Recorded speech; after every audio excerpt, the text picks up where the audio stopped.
Hi, my name is Dr. Ingrid Clayton. I'm a clinical psychologist, a trauma therapist, and a trauma survivor. And this channel is dedicated to the intersection of narcissistic abuse and complex trauma. So for me, I experienced narcissistic abuse with my stepfather, who was my stepfather for many decades before he passed away. And understanding eventually narcissism, what that looks like, how narcissistic abuse can impact someone, how it impacted me personally and my whole family, what that looked like, was a very important piece of the puzzle. But it was only one half of the equation. It's the what happened part of the equation. For me, then there is the what happened in me as a result of narcissistic abuse or childhood trauma. And that is complex trauma. And for me personally, complex PTSD, a more chronic presentation of complex trauma. So I discuss the intersection of these on this channel, really sort of unpacking not just what those things look like clinically and the language for that, but more importantly, how they live and breathe in me, what that actually looks like. Because even though I'm a clinical psychologist and even though I'm a trauma therapist, I was unable for a very long time to see how these things applied to me. And it makes sense to me now because many complex trauma survivors, we have minimized, we have been gaslit, we have eventually started gaslighting ourselves, which is that manipulation gets so internalized that we literally do question what happened and how it really impacted us. There's an inability to trust ourselves.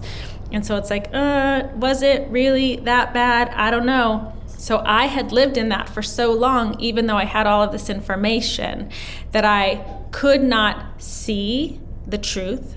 And if we can't see the truth, we often can't ask for help, right? Because we don't have the right language for it. One thing that I want to share that feels so important and affirming and hopeful to me about my own experience is that even though I didn't have the language of narcissism or narcissistic abuse, or certainly how it applied to me, and definitely not related to trauma, complex trauma, or CPTSD, I was seeking relief from something. I sort of just thought of it as my brokenness, maybe anxiety or some depression or addiction. It kind of manifested in all these different ways. But what that looked like over time was a whack-a-mole game. I kind of sought help for this thing, and maybe that got a little bit better, but something else popped up over here, and I was caught in this cycle. And in that cycle, I sought 12-step programs, several of them. I'm clean and sober for 27 years. I sought many different therapies, different therapists, different types of therapies. I've sat on a lot of couches. I've done workshops. I've done spiritual retreats. I've meditated. I've done all of these things. And in large part, it still kind of felt like a whack-a-mole game. I think in part because I was not actually working on the root of the problem. I was addressing symptoms and I got some symptom relief, but it never really got to the root. And the miraculous thing to me that happened is after being in this whack-a-mole game for many decades, with quite a bit of fallout along the way, I felt literally called to write my story. And I didn't know why, I didn't know what I was doing this for, but I was kind of haunted, woken up night after night after night, 3 o'clock, 4 o'clock in the morning. I had to sit down, go to my kitchen table and just write my story. It was like these fully formed essays just needed to drop into my lap. And it was only several years later that I was able to look at my own story from the perspective of a trauma therapist, from the perspective of a psychologist. I could finally see it for what it was. And if I had all this information and I couldn't put it into perspective, I couldn't understand how these terms applied to me, I thought, how many people are living a life with this whack-a-mole game, right? Trying this thing, trying that thing, but still chronically feeling broken and not knowing that it has anything to do with trauma. And so that was a big part of what led me to eventually turn all of this into my book, Believing Me, my memoir. The essence of what I love about that is that writing the book was the first time in my life I wasn't compulsively pursuing healing. I wasn't like on this mission that I was going to figure out and I'm going to show up for and I'm going to, get better. Healing was pursuing me. I didn't know why I was doing what I was doing. It felt important. It felt terrifying. There were times I was like, what am I doing? This is too hard. I don't want to keep doing it. But I continued to feel the call and the pull to what I now know is pulling me into my fuller self, my authentic self. Not everybody is going to go and write a book, right? Not everyone's going to be woken up in the middle of the night with their stories, but I do believe that the healing wants to happen for all of us.